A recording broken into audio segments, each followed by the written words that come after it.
Bom, pessoal, essa é a nossa aula 8 do nosso curso de Introdução à Inteligência de Enxame e a gente vai falar finalmente um pouco do conceito de inteligência de enxame e enxame de robôs, certo?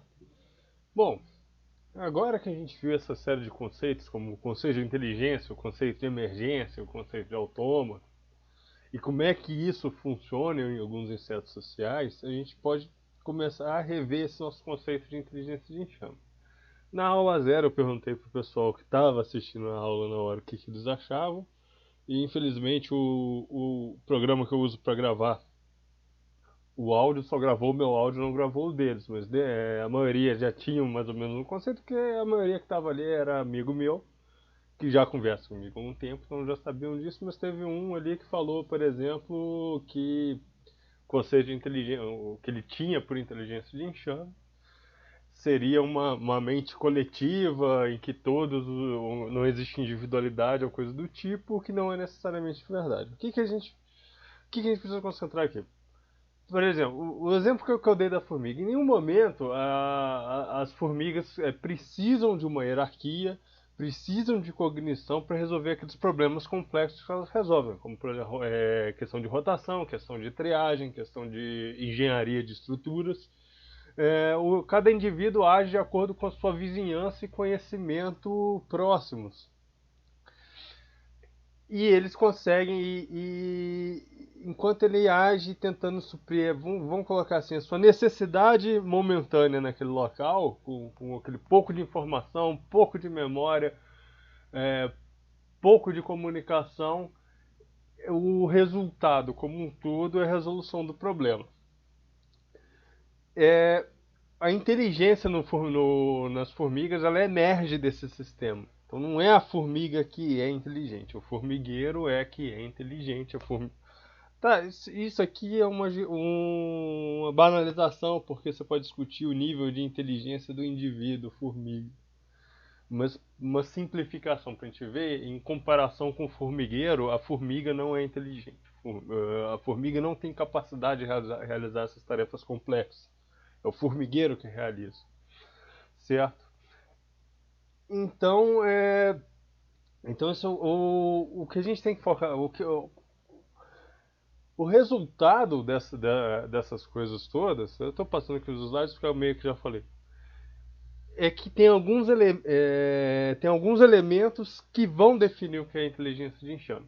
Então, o primeiro elemento que fica claro é que você não tem uma hierarquia, você não precisa construir uma hierarquia para a resolução do problema, certo? Você tem assim uma pseudo-hierarquia dependendo do tipo de problema que você está resolvendo, mas não é para a solução do problema. Você não centraliza a resolução do problema nessa pseudo-hierarquia. Eu falo pseudo-hierarquia porque na criação de formas, na questão de morfogênese, que é de onde despertou o meu interesse por esse campo.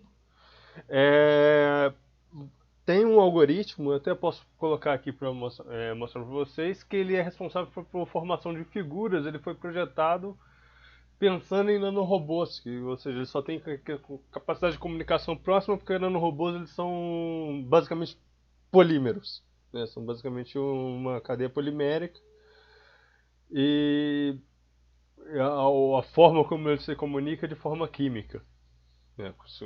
Presume-se, né? Porque ainda é um campo em desenvolvimento. Então, na hora que você vai criar uma figura, você tem três elementos básicos nessa figura. Você tem os vértices, as arestas e o preenchimento, né? Então você tem uma hierarquia. Basicamente, a lógica por trás dessa construção é que o vértice ele coordena quantos elementos de aresta vão estar ligados a ele, e aí o último elemento de aresta diz que o próximo que se ligar a ele vai ser outro vértice. E todos que estiverem para dentro, para o que ele considera dentro de uma orientação de uma aresta, é preenchimento e assim por diante. Então você tem uma hierarquiazinha, mas não é isso que define. E enquanto os robôs estão livres, estão tentando se agrupar, todos os robôs consideram o vértice inicial, o vértice onde você pretende começar a figura, mas para a resolução desse problema é irrelevante. Se você quiser começar isso com uma aresta, se você quiser começar isso com um preenchimento, dá, só que às vezes para o nosso raciocínio fica mais difícil. Então é o que eu falo, às vezes cria uma pseudo-hierarquia local, mas não é porque você está centralizando a resolução do problema num indivíduo. Você não tem um gerente que gerencia essa tarefa. Você tem na verdade, isso não é nem uma hierarquia, isso é a divisão de tarefas que está acontecendo. Mas fica mais fácil, às vezes, abordar aquilo como se fosse uma espécie de hierarquia. A mesma coisa também se você for usar algum conhecimento de inteligência de enxame para resolver problemas de rede, né? Então,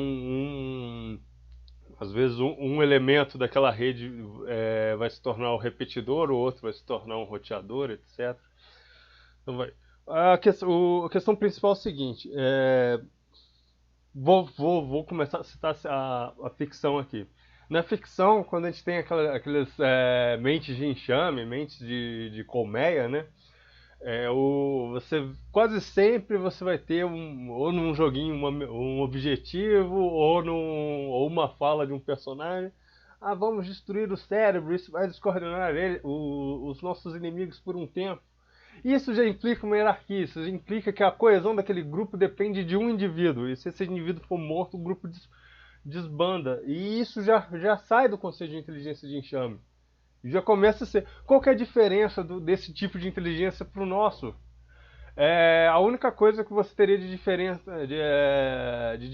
aí é que vamos dizer assim, se você mata tem um batalhão humano ali, se você mata o comandante, você tem uma estrutura hierárquica de substituição, mas você gera um caos até que o comando seja restabelecido, você gera um caos momentâneo. A mesma coisa que você vai ter isso nesse grupo de insetos. Então por que aquele elemento a gente chama que não é? Outra coisa que é importante da gente salientar é que em nenhum momento uma formiga sabe das rotas que estão sendo traçadas para escolher a melhor.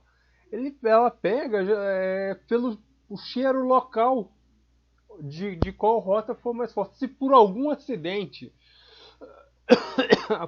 alguma formiga que está traçando uma rota que não seja ótima, no início dela colocar muito feromônio naquela rota e depois ele diminuir bruscamente, aquela rota for horrível, você vai ter várias formigas sendo induzidas a seguir aquela rota.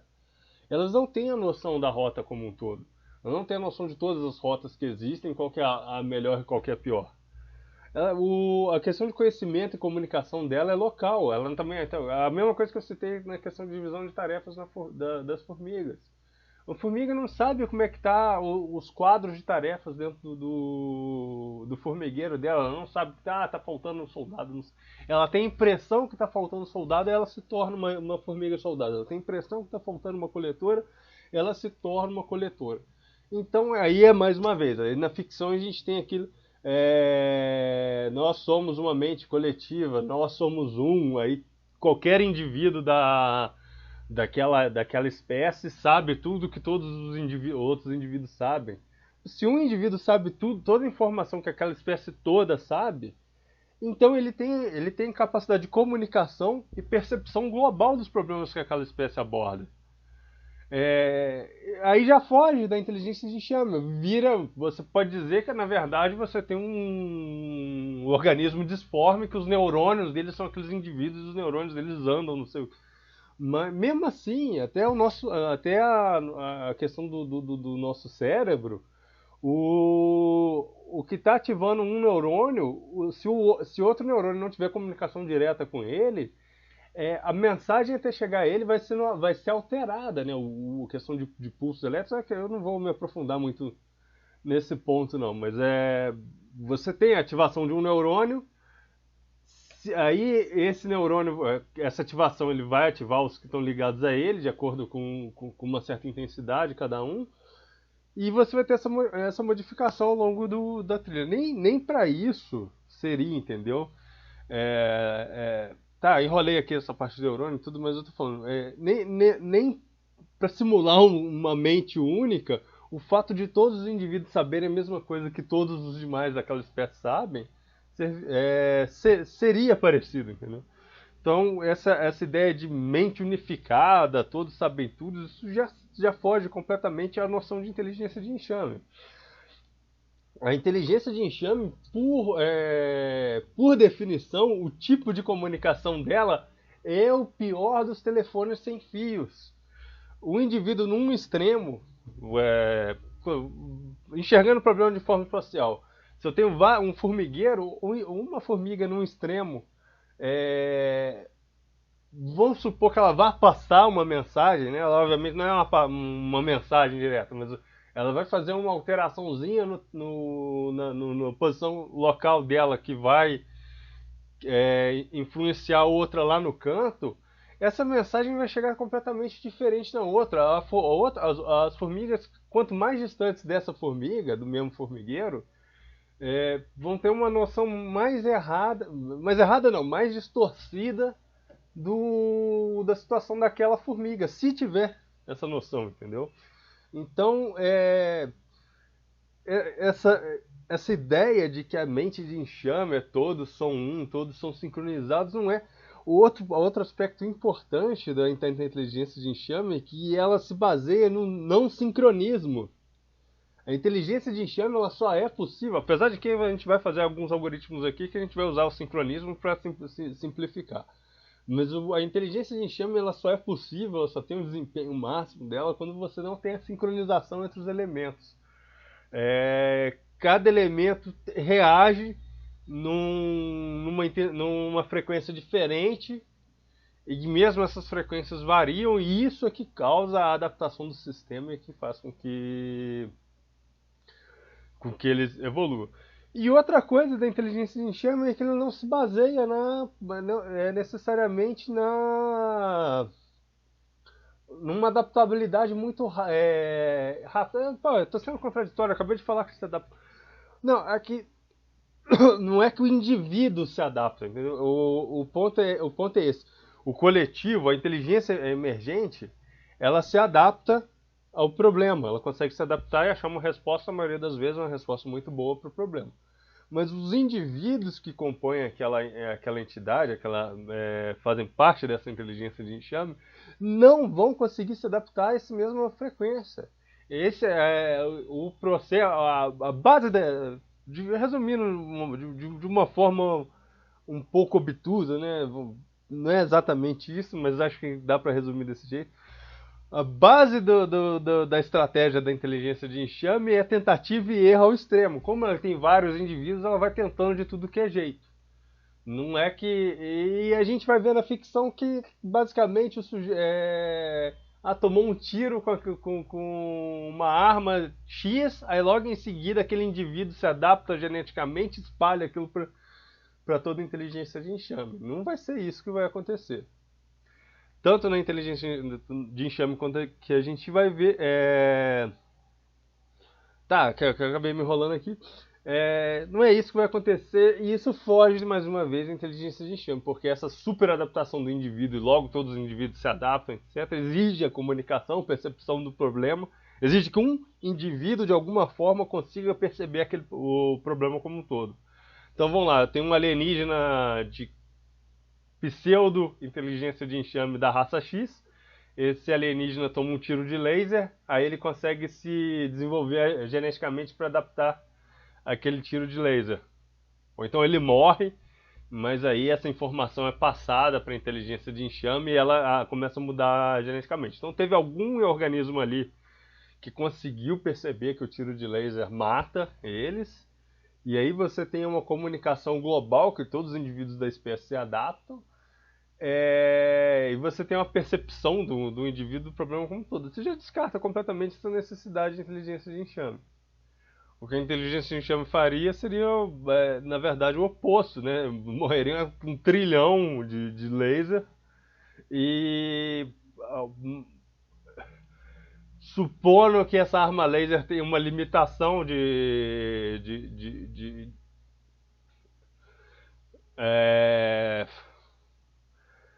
vamos supor que esses lasers estejam numa fortificação, eles só podem atirar numa certa direção. Algum indivíduo que vai conseguir dar a volta vai passar. Esses indivíduos que estão morrendo, eles vão gerar um feromônio ali De ó, eu morri aqui, é perigoso. A próxima leva de atacantes vai evitar aquela posição, vai tentar achar uma outra posição de ataque, eles vão morrer uma caralhada ali também, vai começar a desviar até que algum indivíduo vai conseguir achar uma rota que esses lasers não peguem. E aí eles conseguem atacar. Isso aí que é inteligência de enxame. Bom, agora eu vou passar alguns exemplos da ficção, né, que a gente tem na ficção de que usam o termo inteligência de enxame e não é. Os Zergs do jogo StarCraft. Eles têm a coordenação deles depende de cérebros e rainhas. Isso aí eu lembro mais ou menos. Faz muito tempo que eu joguei esse jogo. É um jogo de estratégia, para quem não sabe, ficção científica, de guerra espacial. E os Zergs teriam uma raça meio insectoide. Lembra um pouco os insetos para mim lembrava um pouco os insetos do Tropa dos Estelares, né? Mas é provável que eles tenham se inspirado também nos Tiranides do Warhammer 40k.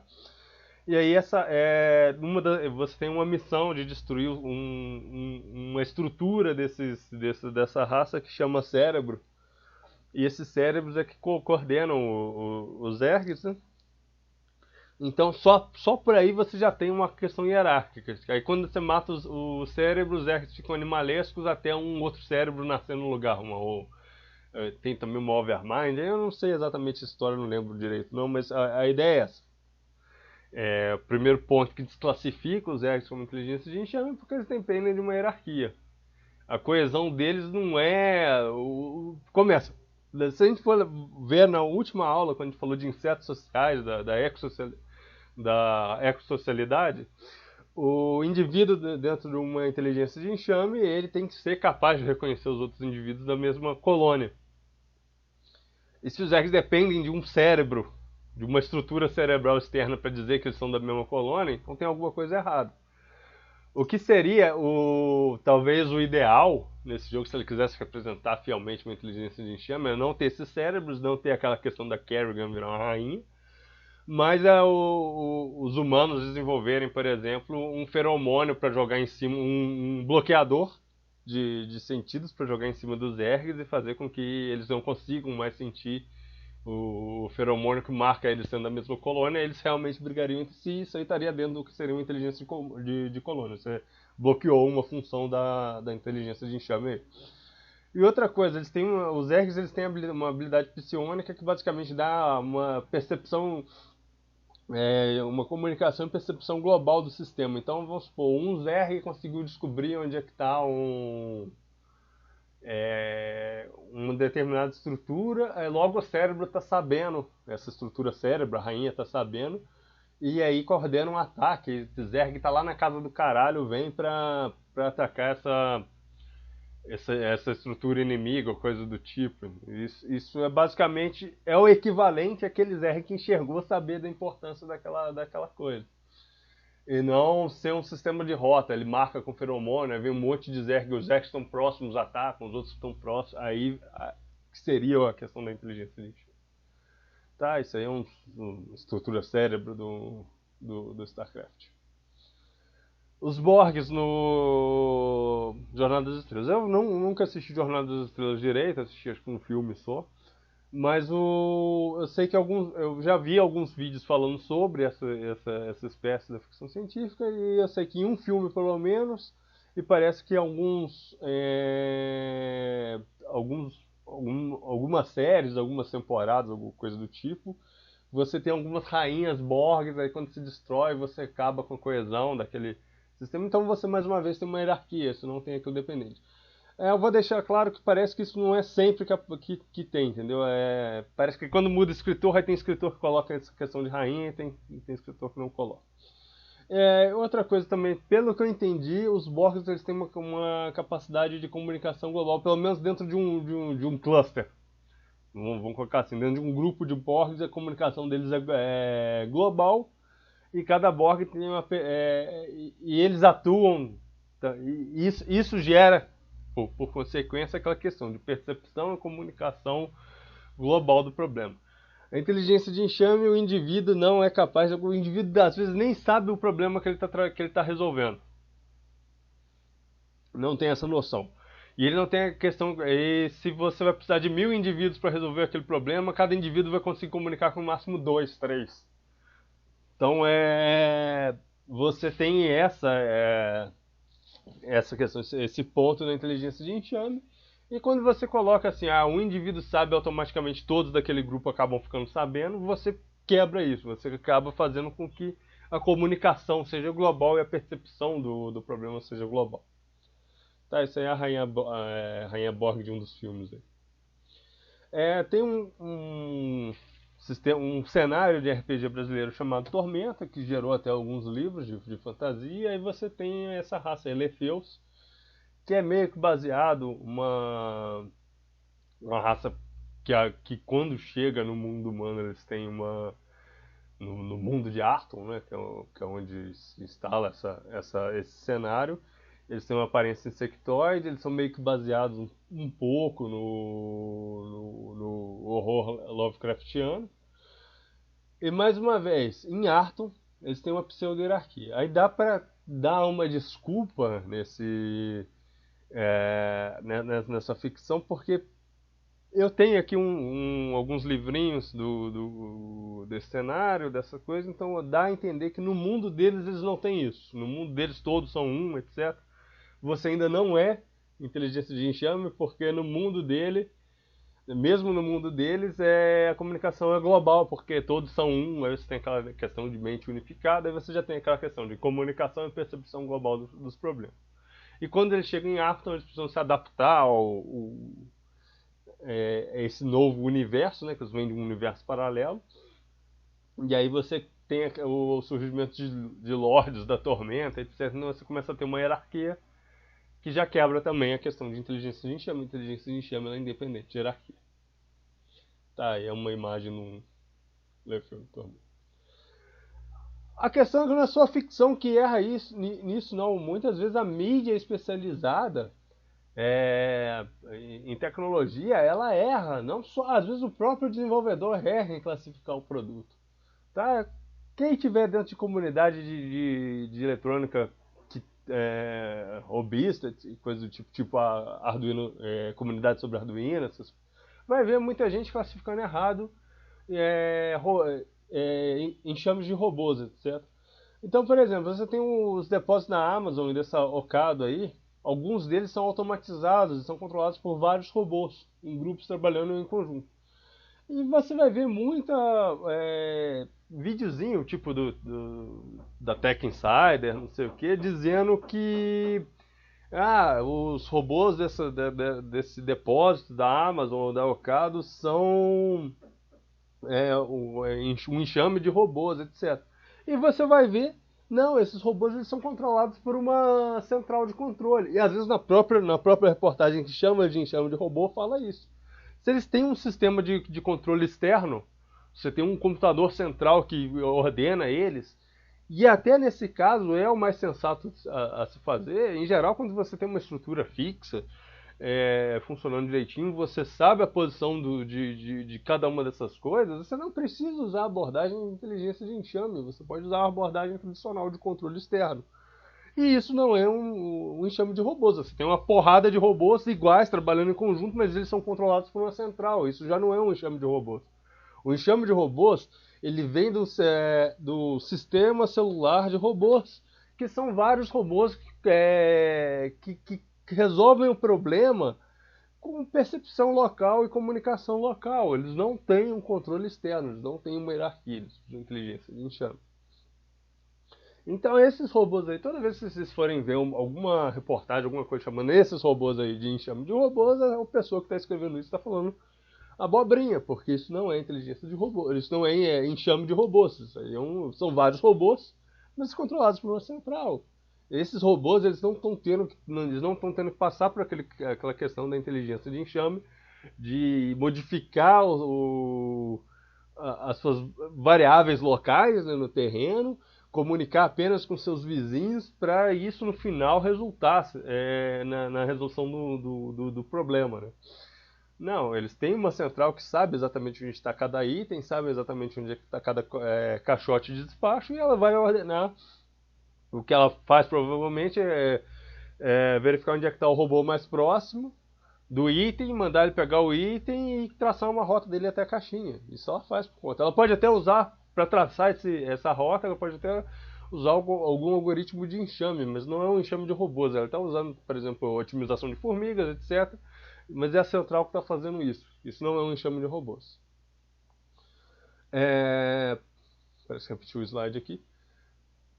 Agora, tem algumas coisas que a gente não percebe que é inteligência de enxame e que é. Por exemplo, na aula passada eu citei a questão de grupos profissionais traçando uma rota de ação, né? No caso eu tracei, foi literalmente rota, porque o exemplo de grupo que eu dei foi de caminhoneiros. E por experiência, esse modo de operação acabar se tornando popular. E aí você tem até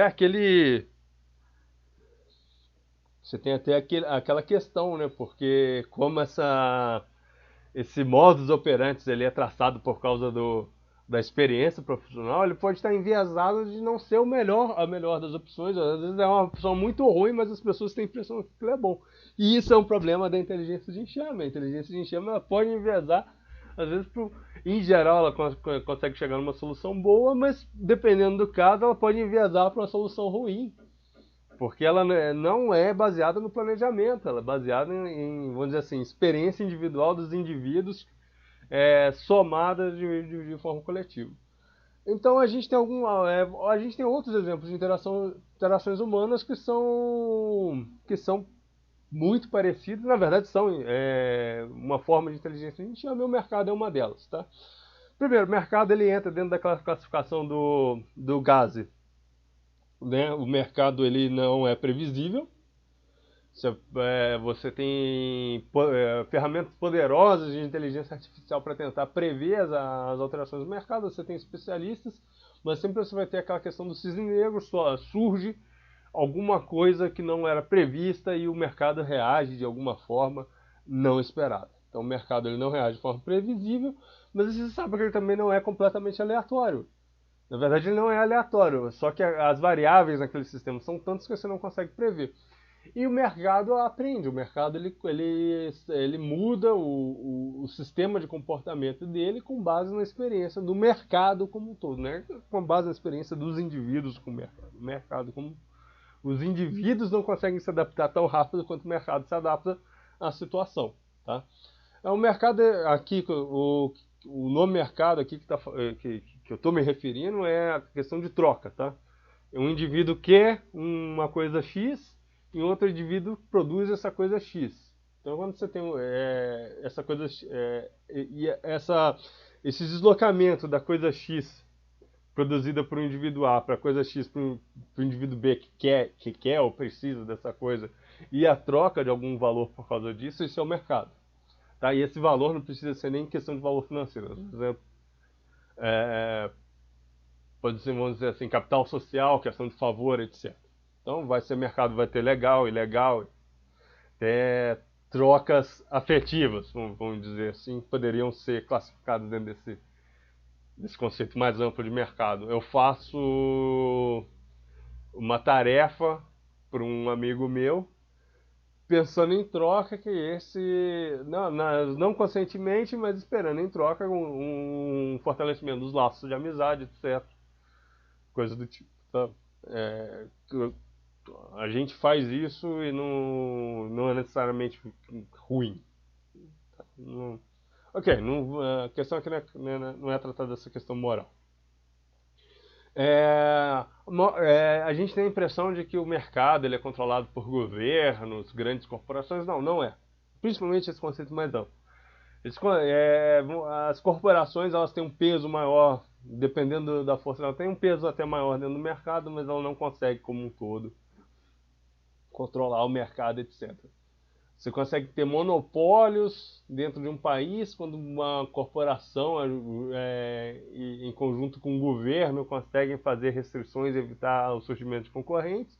Mas mesmo assim você vai ter o surgimento do mercado negro, da pirataria, contrabando, coisas do tipo. Então, se eu tenho um governo que faz uma restrição à produção de refrigerante, só a firma, só aí acaba que só a firma A consegue produzir refrigerante no meu país. Aí essa firma A eleva muito o preço, você vai começar a ter o contrabando de refrigerante de outro lugar que é mais barato, tá? Então nem você não consegue ter esse controle, é difícil, você tem algum peso maior dentro da parte local, mas de forma global você não consegue ter esse controle todo. Tá? Pirataria e plágio eles fazem parte do mercado, etc. É, como eu disse, toda vez que algum desses agentes de maior peso tenta fazer tenta se tornar uma figura hierárquica no mercado, você acaba tendo uma reação que é por meio de contrabando, tráfico, etc. Então, por exemplo, a União Soviética tinha e você acaba tendo. Não é só essa adaptação, você acaba tendo até alteração física no ambiente. Por exemplo, a Sibéria durante a União Soviética, a Rússia ainda hoje é um país muito controlador de mercado, né?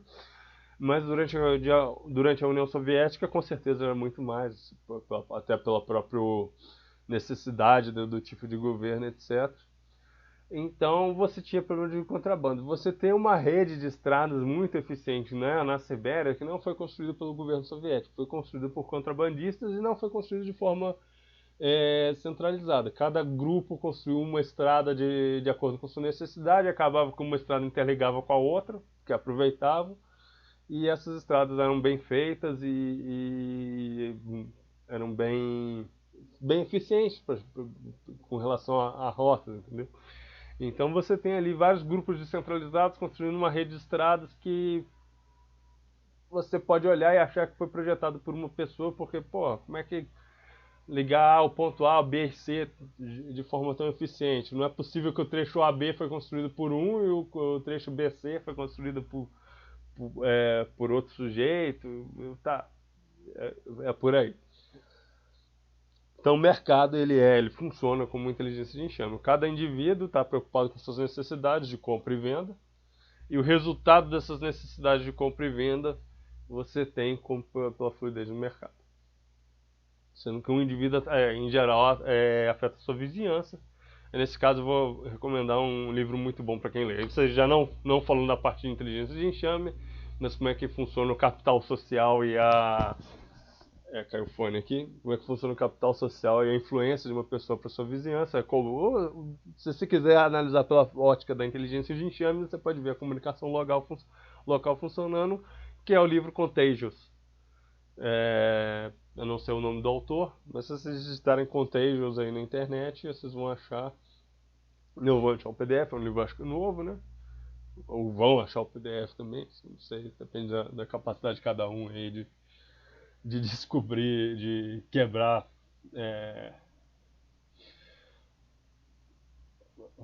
propriedade intelectual, mas é um livro que fala sobre o marketing boca a boca. Bom, pessoal, isso é tudo. Eu acho que essa aula ficou bastante longa. Eu não planejei direito, tá muito cedo, mas é a última desse primeiro módulo. Tem a revisão que eu vou dar, que eu ainda vou gravar hoje. Mas isso é tudo, até a próxima aula.